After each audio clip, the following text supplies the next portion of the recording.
하나님의 말씀 다니엘서 12장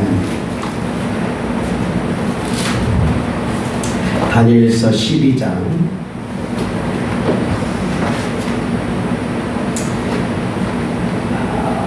1절에서 5절까지 1절에서 4절까지 보시겠습니다. 다니엘서 12장 1절에서 4절 함께 보시겠습니다.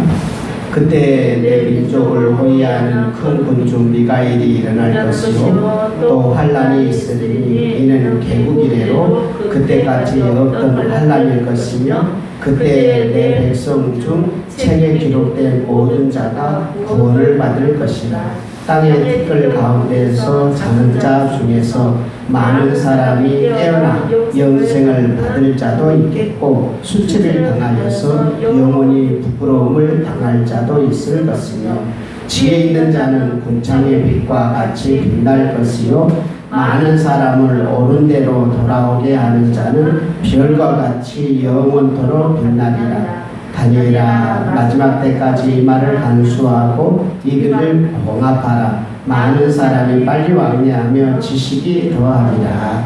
아멘. 우리는 우리의 시간표를 알아야 되지요. 시간을 모르다 보면 세월을 허비하게 됩니다.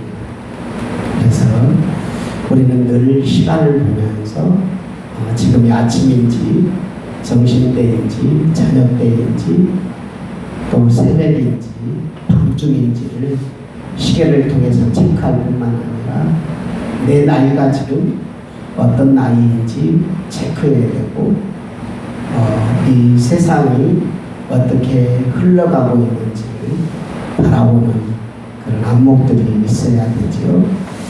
다니엘에게는 하나님께서 특별한 지혜와 총명을 다른 사람들보다 10배를 더하시고 또 환상을 보게 하시고 또 꿈을 해석하는 지혜와 총명을 더하셔서 바벨론에서 포로로 잡혀가서 그곳에서 70년 정도의 그 세월을 살면서 이 12장에 들어와서 전 세계가 어떻게 흘러가는 것을 볼 수 있는 그런 안목을 하나님께서 주셔서 12장을 기록하게 되죠. 그래서 다니엘은 전 세계가 어떻게 흘러가는지를 볼 수 있는 눈이 있었다는 거지. 그래서 다니엘의 이 말씀을 통하여서 우리도 다니엘이 바라봤던 그 안목으로 전 세계의 흐름을 볼 수 있었으면 좋겠다 라는 마음으로 오늘 본문을 선택을 했는데요. 결국 이 땅의 모든 세상이 결국 마지막 때가 온다는 것을 다니엘은 알고 있었어요. 수천 년 전에 다니엘이 그것을 우리에게 알려주신 거예요. 이때 다니엘이 마지막 때는 두 종류로 좀 두 개의 어떤 형태를 하나로 모아놓았던 건데 다니엘이 보았던 그런 안목은 조금 있으면 이제 메데바사가 이스라엘 백성들을 고향 땅 예루살렘으로 수르바벨과 에스라와 느헤미야가 수르바벨로 1차, 2차, 3차의 귀환을 통하여서 성전을 회복하고 또한 율법을 다시 에스라가 율법을 다시 가르치고 또 느헤미야가 와서 예루살렘의 주위에 있는 성벽을 세워서 예루살렘을 든든히 세우고 예배를 다시 회복하는 그런 측면의 한 측면을 이야기하고 있지만 또 한 측면은 예수님이 오셔서 하나님의 나라를 세우시고 하나님의 백성들을 모아줄 뿐만 아니라 성령님을 보내셔서 하나님의 백성들을 지켜주고 또 말씀을 통하여서 순종하는 하나님의 백성들이 모아지고 그리고 다시 예수님이 재림하여서 새하늘과 새 땅을 또 예언하는 이 두 가지 예언을 이야기하고 있어요. 그런 측면에서 우리가 과거에 예루살렘이 회복되고 수르바벨과 에스라와 니에미아의 세 차례의 귀환을 통하여서 이루어진 그것을 우리는 예언하는 그 부분은 이미 예언이 그대로 성취되었고, 또 한 측면에 예수님을 통해서 우리를 구원하고 하나님의 나라를 세우고 또 성령님을 통해서 하나님의 말씀에 순종하도록 도와주고, 사탄이 끊임없이 하나님의 백성들을 공격할 때 성령님께서 우리를 보호하시고 지켜주시는, 자, 이 부분뿐만 아니라 이제 진짜 예수님께서 다시 재림할 때 나타나는 그 내용에 대해서 오늘 본문이 이야기하고 있단 말이에요.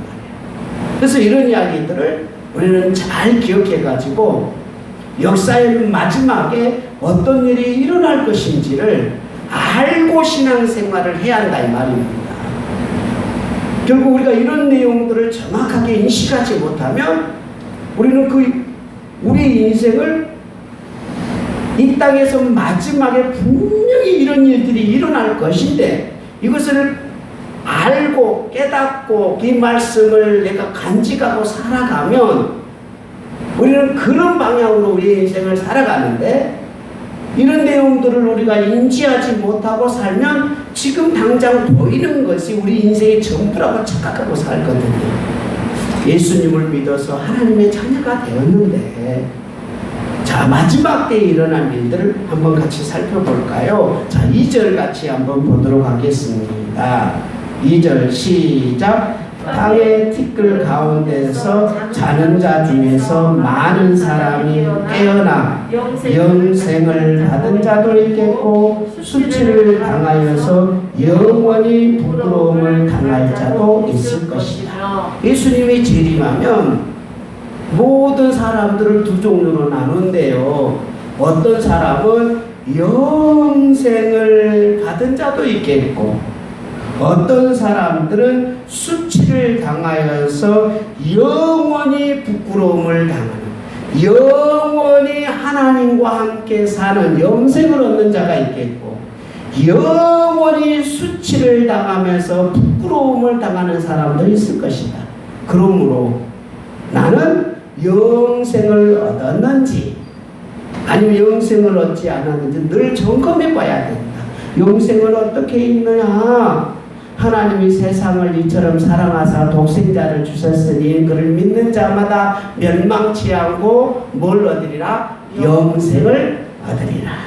예수님을 믿는 자마다 영생을 얻는다. 예수님을 믿는다는 것은 예수님이 어떤 분이세요? 예수란 뜻이 뭡니까? 모르세요? 예수란 뜻도 모르면 예수 믿는 것이 아니지요. 예수란 뜻이 뭐예요? 자기 백성을 그들의 죄에서 구원할 자라는 것이 이 마태복음 1장 23절에 정확히 나오잖아요. 그러므로 우리가 예수님을 믿는다는 것은, 예수님을 영접한다는 것은 내가 죄인이고 이 죄를 위해서 예수님이 십자가에 죽으셨다는 것을 믿는 자마다 멸망치 않고 영생을 얻는다는 거 아닙니까? 내가 죄인입니다. 내가 죄인입니다. 내가 죄인입니다.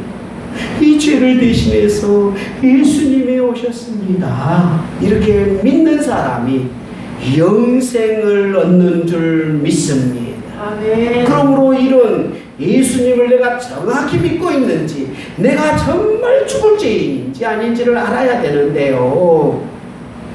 사람들에게 당신 죄인입니다 하면 내가 무슨 죄를 지었나, 더 악한 죄를 지은 사람이 얼마나 많은데 대부분 이렇게 이야기한대요.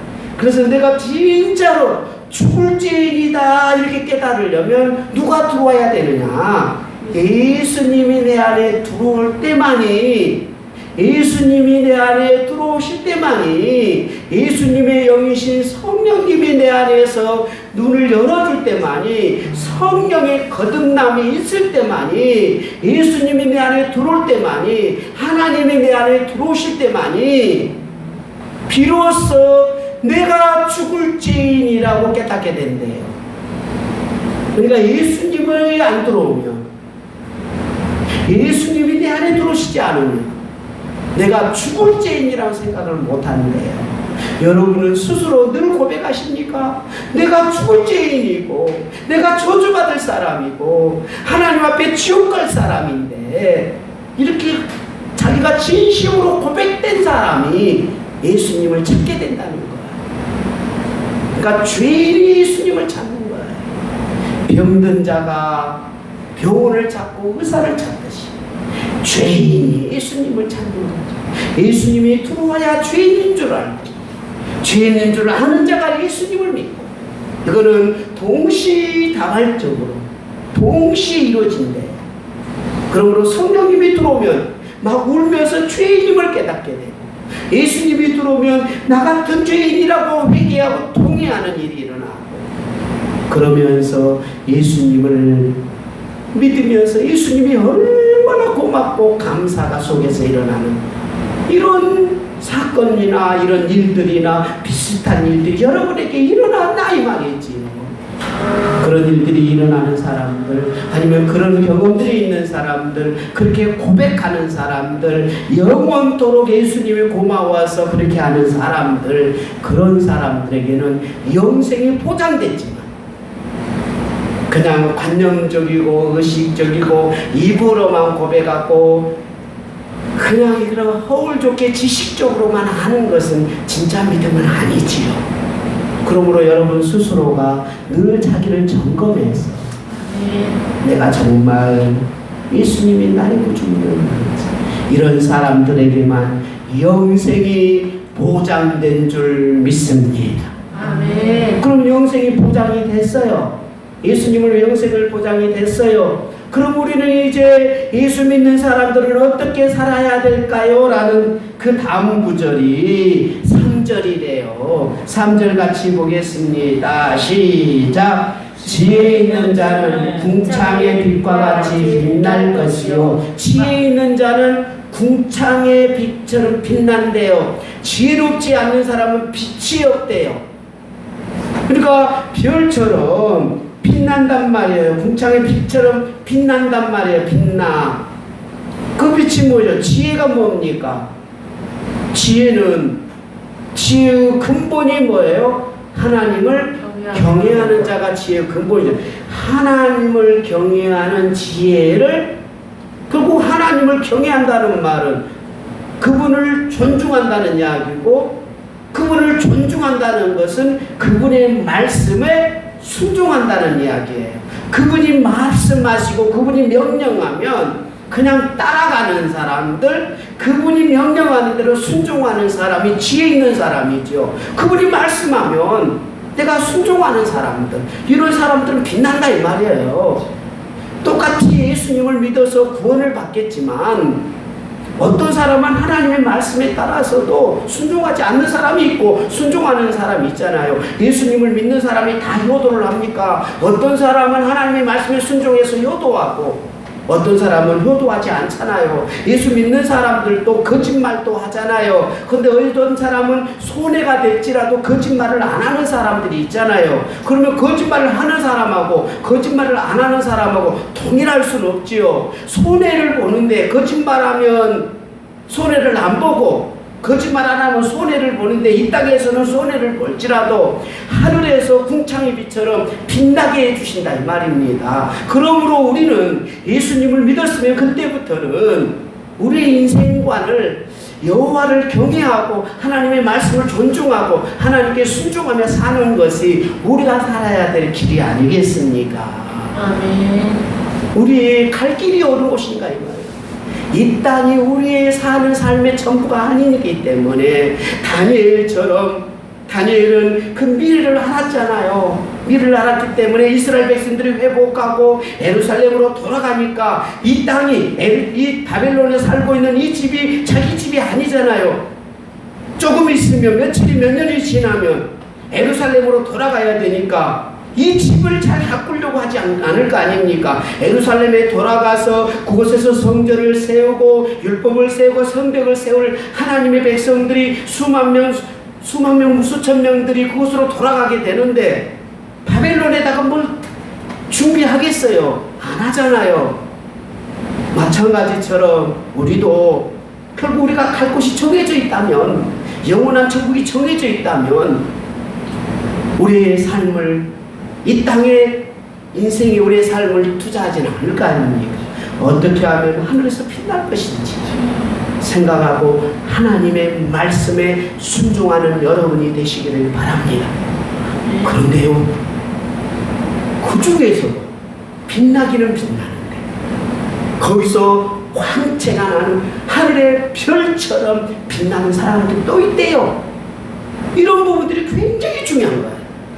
그러니까 우리가 어떤 것에 인생을 투자해야 이렇게 보는 거예요. 하나님의 말씀에 순종하는 기본인데, 그래도 우리는 더 관심을 가져야 될 것은 어디냐? 한번 보세요. 자 3절을 다시 읽겠습니다. 시작. 지혜 있는 자는 궁창의 빛과 같이 빛날 것이요, 많은 사람을 어른대로 돌아오게 하는 자는 별과 같이 영원토록 빛나리라. 어떤 사람이 별과 같이 오자? 많은 사람을 어른대로 돌아오게 하는 자. 이 초점이에요.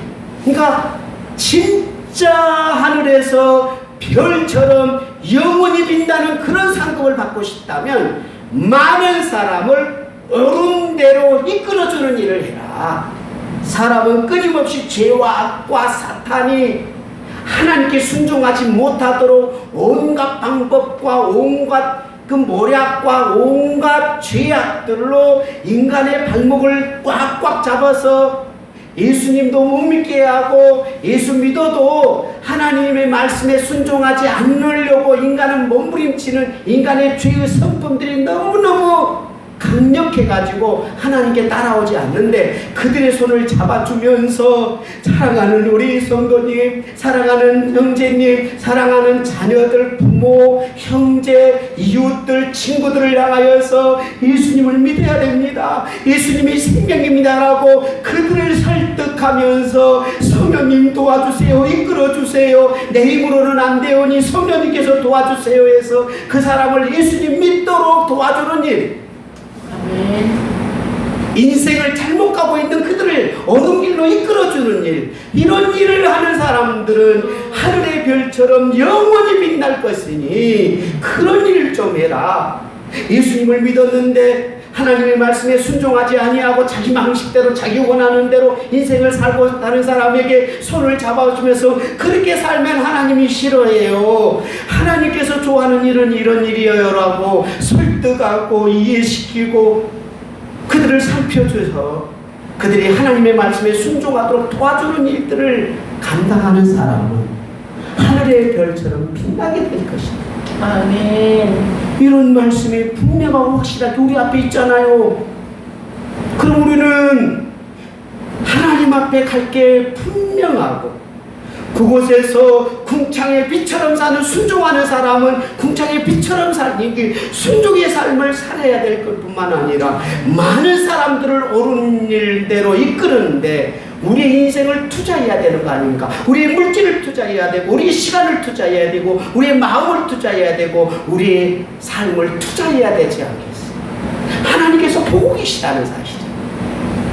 사랑하는 우리 성도 여러분, 다시 한번 나를 돌이켜서 나는 어떤 인생을 살 것이 시기를 봐야 돼. 지금 어디까지 왔는지, 앞으로 얼마나 가야지, 그리고 하나님 앞에 가면 나는 어떻게 살 것인지, 이런 걸 잘 살펴서 하나님께 합당한 성도가 되어 하늘에서 하늘의 별처럼 빛나는 그런 멋진 크리스찬이 되시기를 바랍니다. 함께 기도하겠습니다. 은혜로우신 하나님, 다니엘에게 하나님께서는 하늘에 놀라운 길을 열어 보여주셨습니다. 우리는 다니엘을 통한 하나님의 말씀을 듣습니다.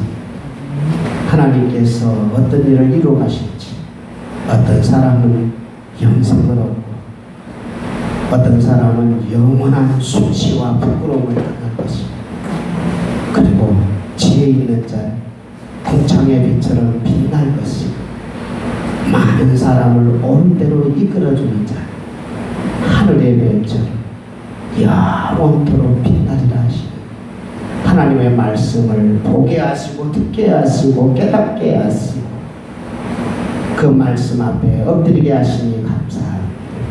이 말씀이 우리의 인생사에 잊어버리지 않아 일평생 이 말씀을 기억하며 우리 이 땅을 떠나는 그날까지 하늘의 별처럼 영원토록 빛나기 하나님이 주신 길에 열심히 달려가는 저희들을 되게 하여 주시옵소서. 예수님의 이름으로 기도드립니다. 아멘. 예, 함께 기도하도록 하겠습니다. 함께 기도하시겠습니다. 말씀을 묵상하며 기도하겠습니다.